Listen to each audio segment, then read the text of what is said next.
So Kirk Cousins is finally benched by the Atlanta Falcons. Long overdue. I feel like this should have been done probably around the Denver game, so 3, 4 weeks ago, in my opinion. I know Raheem Morris, first time head coach, plus the politics of it all, Arthur Blank paying Kirk Cousins all that money. So I kind of understand. I kind of do on why it took so long, but regardless, they're starting Michael Penix, and I'm super excited to see what Michael Penix has in store for us. He essentially redshirted this entire year, and I'm sure Kirk was a pretty good teammate to him as he was the number 2 quarterback learning under him.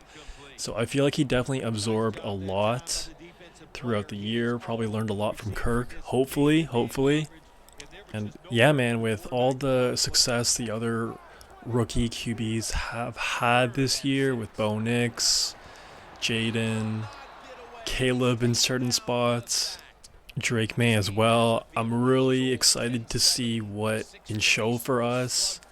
And to be honest, when it was draft time, I'm a Broncos fan, and I wanted Michael Penix the most. I knew we weren't going to get Drake May or Caleb or Jaden because they were all slated to go in the top 5, but I knew Penix, Michael Penix, JJ McCarthy were all probably going to be available for the Broncos. And out of those 3 guys, I want Michael Penix, man. I just like a strong arm QB that can move a little.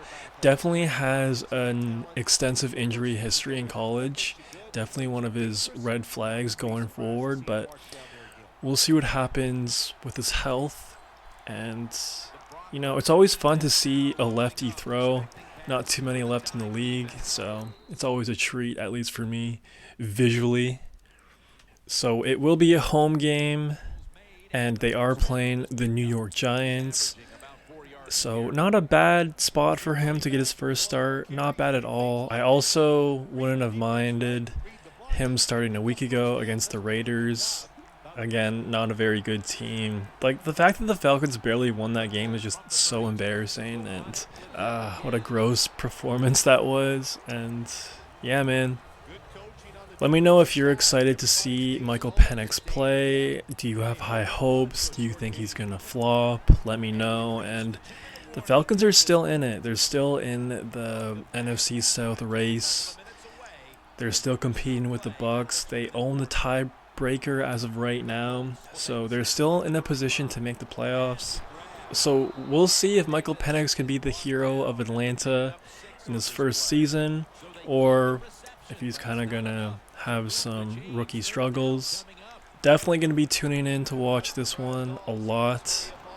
1 o'clock window. Oh, it's funny, when Michael Penix got drafted, there was a big narrative of how that was one of the most controversial draft picks in a minute. The fact that they paid Kirk Cousins all that money, and the fact that they used the 8th overall pick on drafting a quarterback. It seemed like overkill. It seemed like nonsense. It seemed like they're just spinning their wheels.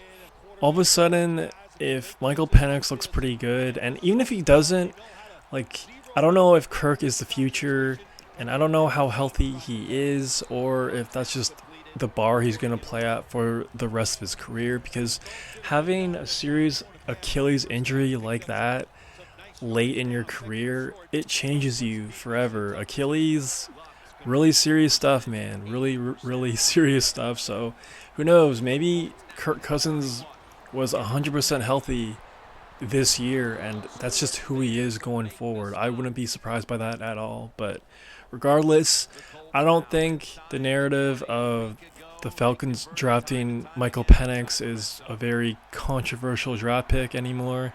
In fact, it could be a brilliant move. Obviously, the Kirk Cousins contract, not the smartest.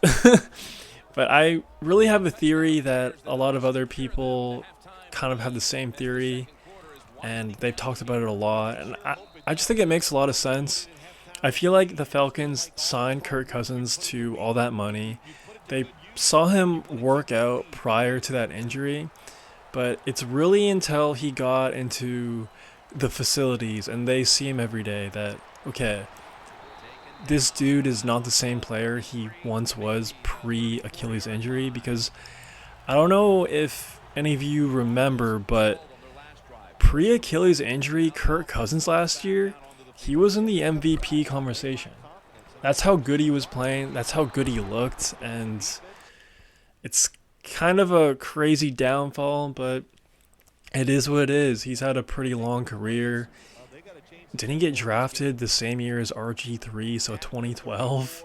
So he's been in the league for a minute, 12 years, and I feel like his decline has officially started this year. He hasn't looked great. First part, I'd say he did, but the last 4 or 5 weeks have been completely unacceptable, and he's just in a crazy rut right now. And, we'll see what happens with Kirk down the road. But as far as the Falcons and Michael Penix trying to get into the playoffs, I like the Falcons offense, man. I do. I think this is a great spot for a rookie QB. Two good RBs. Drake London, Kyle Pitts is decent. Mooney, I like Mooney. I think he's a playmaker. And I'm just excited to see him sling it, man. I'm just really excited to see him sling it. And I really think he's playing with house money. I know the Falcons are in the race right now, but the Bucs are red hot, and everyone kind of expects the Bucs to really continue to thrive and go on to win the NFC South. So I feel like that's how they should approach it. Just go out there, just cut it loose, and see what happens. Not many people are expecting too much from the Falcons right now and going forward, especially after that Raiders game. Like, they almost lost against the Raiders. Like, I don't know. I don't know what else I can say. But yeah. After the Giants game, they actually have another big primetime game that just got flexed into Sunday Night Football at Washington. So potentially Jaden Daniels and Michael Penix. That's a great game, man. I'm super excited for that one as well. And then they finish off the year against the Carolina Panthers. So definitely still in play for the playoffs, because like I mentioned earlier, they own the tiebreaker against the Bucs, and that's going to be pretty huge. But then again, if the Bucs keep winning, I don't know. They probably won't get in, but they're only one game back, so they only need the Bucs to lose one more time, and of course they need to win out. The cards are definitely stacked against them, but we'll see, man. We'll see. Let me know if you think Michael Penix is going to do well, or do you think he's going to look like a rookie? Let me know in the comments below. If you made this far, please subscribe and help out your boy a ton. That's all I got for right now. Peace.